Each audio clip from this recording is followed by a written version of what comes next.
कल की तारीख में एक गजब की सुर्खी बनी। सबने इस पर दिल खोलकर चर्चा करी। जितनी मुंह उतनी बातें। क्या थी सुर्खी?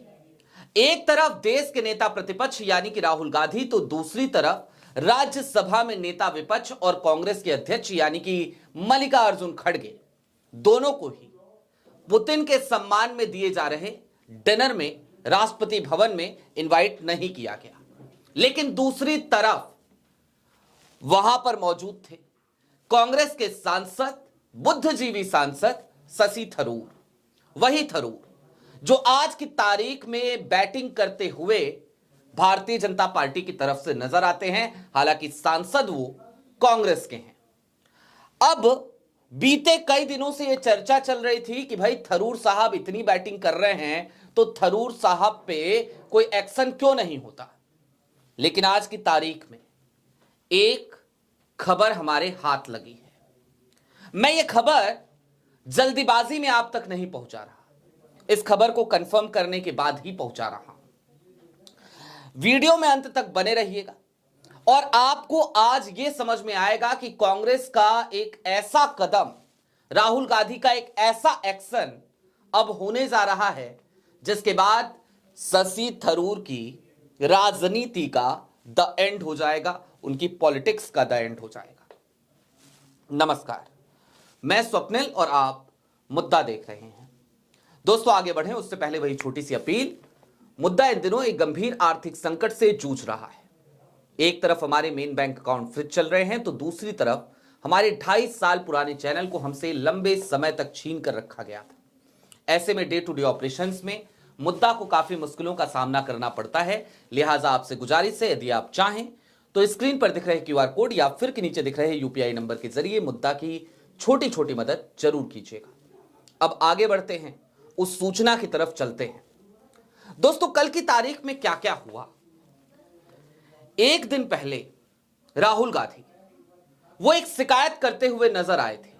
उन्होंने कहा था इस देश की एक परंपरा रही है, और इस देश की क्या, किसी भी लोकतांत्रिक देश की एक परंपरा होती है। सत्ता पक्ष और विपक्ष दोनों लोकतंत्र के दो पहिए माने जाते हैं, लेकिन उन तमाम परंपराओं को तोड़ती हुई मोदी सरकार बीते कुछ दिनों में नजर आ रही है। यह कहना था राहुल गांधी का और इसके साक्ष्य भी थे। हालांकि जो साक्ष्य उसके बाद मोदी सरकार की तरफ से आए वो सारे साक्ष्य बेमानी हैं। फ्रांस की तरफ से कोई डेलीगेशन आता है, राहुल गांधी से नहीं मुलाकात कराई जाती। किसी भी बड़े देश से कोई भी डेलीगेशन आए, राहुल गांधी से उसकी मुलाकात नहीं कराई जाती और तस्वीरें दी जाती हैं कि देखिए मॉरिशस के फलाने जी से मिलवा दिया, मलेशिया के फलाने जी से मिलवा दिया। ताकतवर देशों के नेताओं से राहुल गांधी को मिलाने में क्या समस्या है, यह समझ से परे है। खैर दोस्तों, राहुल गांधी ने तो वो शिकायत करी, उसके तुरंत बाद एक खबर आई अगले दिन। क्या थी वो खबर? कि शशि थरूर राष्ट्रपति भवन पहुंचेंगे और पुतिन के सम्मान में दिए जा रहे डिनर में वो शिरकत करेंगे। उनको न्योता मिल गया है, इनविटेशन मिल गया है। मीडिया कर्मियों ने पूछा कि भाई क्या आप जाएंगे? उन्होंने कहा हां बिल्कुल जाएंगे। यह कदम क्यों उठाया गया? निश्चित तौर पर यह कदम उठाकर मोदी सरकार दरअसल राहुल गांधी को, कांग्रेस को, समूचे विपक्ष को चिढ़ाना चाहती थी कि देखो तुमको नहीं बुलाएंगे लेकिन थरूर साहब को बुलाएंगे।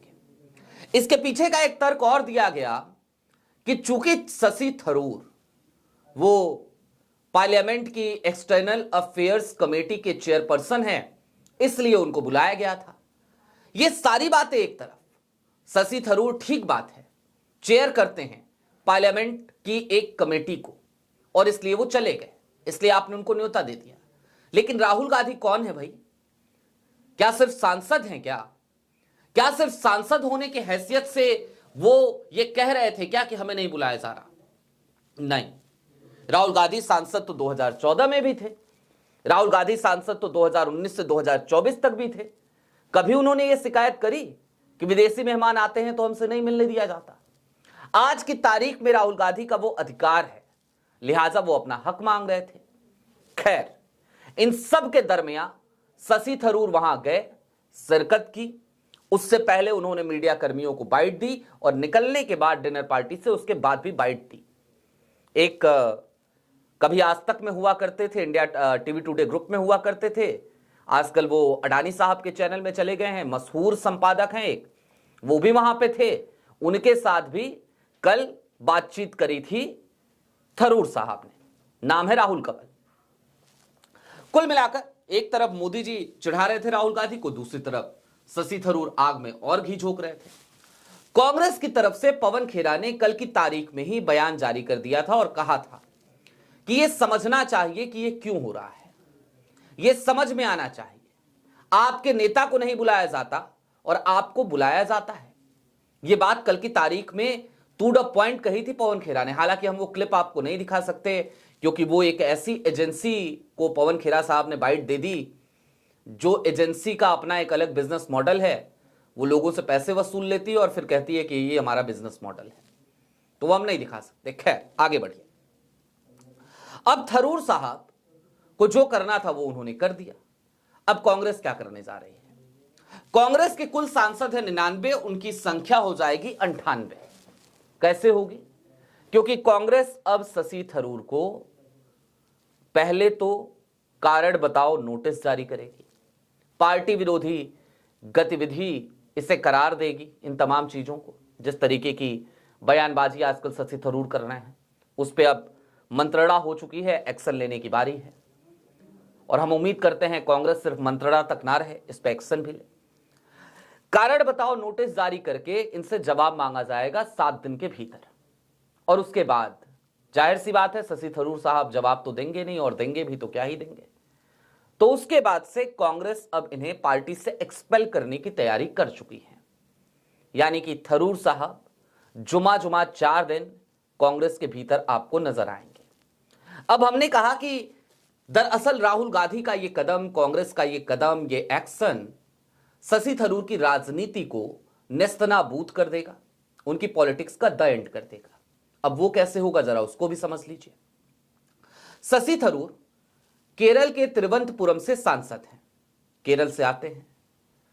अभी तक शशि थरूर की तमाम खामियों को लगातार भारतीय जनता पार्टी की तरफ से बल्लेबाजी करके पार्टी को हमेशा एक और सिचुएशन में डालने की इनकी कवायद को कांग्रेस इग्नोर करती रही। और इसके पीछे कारण था केरल में हालिया दिनों में चूंकि चुनाव है, तो कांग्रेस चाहती थी कि केरल में चुनाव बीत जाएं, उसके बाद जो करना है करेंगे। लेकिन क्या है ना कि सब्र का जो बांध है वो कब टूट जाए इसका कोई पता नहीं होता। भाई शशि थरूर लेख लिखते रहे कोई बात नहीं, बयान देते रहे कोई बात नहीं, कल की तारीख में लेकिन उन्होंने सारी की सारी लाइनें क्रॉस कर दी। ठीक बात है, आप एक कमेटी के चेयरपर्सन हैं और इसलिए आपको न्योता मिला, लेकिन आपका ही नेता, आपकी पार्टी का निर्विवाद रूप से सबसे बड़ा नेता और यहां तक कि आपके अध्यक्ष भी, उन दोनों को इनवाइट नहीं किया गया। वो दोनों इस बात से नाराज हैं। नाराज क्या हैं? आहत हैं, दुखी हैं। तो फिर आप पार्टी लाइन से ऊपर उठकर वहां डिनर पार्टी में क्यों गए? यह निश्चित तौर पर एक लाइन क्रॉस करना था, मोदी सरकार को एक मौका देना था, और ऐसा पहली बार तो हुआ नहीं। इससे पहले भी ऑपरेशन सिंदूर के बाद जब जगह जगह डेलीगेशन गई थी तो उस डेलीगेशन के लिए कांग्रेस ने अलग नाम दिए थे, लेकिन उन नामों में शशि थरूर का नाम मोदी सरकार ने शामिल कर लिया। और जब शामिल कर लिया तो थरूर साहब से उस समय भी पूछा गया था कि आप जाएंगे, तो उन्होंने कहा था बिल्कुल जाएंगे, सरकार भेज रही है तो जाएंगे। गए, अपनी मर्जी से गए। हालांकि एक नेता ऐसे भी थे जिनको ऑफर दिया गया और उन्होंने मना कर दिया, कहा कि हम नहीं जाएंगे, हमको बिल्कुल बुलाया गया है, हम नहीं जाएंगे। पार्टी लाइन से ऊपर वो नहीं उठे, थरूर साहब उठ गए, क्योंकि थरूर साहब इन सब चीजों से, पार्टी की मर्यादाओं से, पार्टी के अनुशासन से बहुत पहले ऊपर उठ चुके हैं। भाई अध्यक्ष बनने की दौड़ में थे, मल्लिकार्जुन खड़गे से चुनाव लड़ रहे थे उनके सामने कांग्रेस अध्यक्ष का, तो जाहिर सी बात है शशि थरूर भला कैसे पार्टी की मर्यादाओं में बच के रह सकते हैं। थरूर साहब तो उसी तरीके से काम कर रहे हैं ना जैसे मोदी जी कहते हैं, या मोदी जी के लिए लोग कहते हैं कि भाई अविनाशी हैं, अवतार हैं, तो वैसे ही शशि थरूर हैं, वो कहां बच सकते हैं। अब राजनीति का द एंड कैसे होगा? सांसद तो बने रहेंगे, लेकिन केरल के तिरुवनंतपुरम से आने वाले शशि थरूर का भारतीय जनता पार्टी क्या करेगी? यह सवाल कभी सोचा है आपने? या क्या यह सवाल खुद से कभी थरूर साहब ने पूछा है? केरल को लेकर एक पूर्व मंत्री हैं भारतीय जनता पार्टी के, जो आज की तारीख में प्रदेश अध्यक्ष हैं केरल भाजपा के। उनका नाम है राजीव चंद्रशेखर। ये वही राजीव चंद्रशेखर हैं जो कभी एक बड़े उद्योगपति हुआ करते थे, आज भी हैं, और अर्नब गोस्वामी के टीवी चैनल को भी इन्होंने फंड किया था। आईटी मिनिस्ट्री का जिम्मा भी इन्होंने मोदी सरकार में संभाला 2019 में। थरूर साहब और राजीव चंद्रशेखर की शुरू से एक अदावत है, और गजब की अदावत है भाई साहब, गजब की अदावत है। दोनों एक दूसरे के सामने चुनाव भी लड़ चुके हैं। शशि थरूर, अगर केरल से आने वाले थरूर अगर भारतीय जनता पार्टी में आते हैं तो ये राजीव चंद्रशेखर के लिए खतरे की घंटी है। और राजीव चंद्रशेखर का स्ट्रेचर निश्चित तौर पर थरूर साहब से बड़ा तो है नहीं। थरूर साहब की अपनी एक राजनीतिक स्थिति है, अपना एक पॉलिटिक्स है।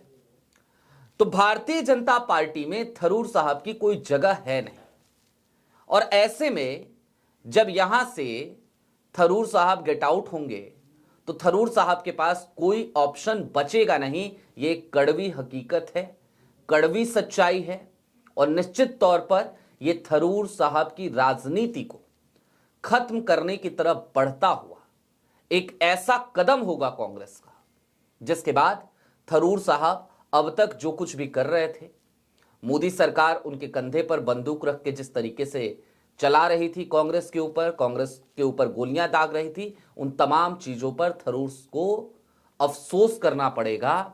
उन्हें यह सोचना पड़ेगा अपनी लंबी लंबी जुल्फों को खुजलाते हुए कि भाई ये मैंने क्या किया, क्यों किया।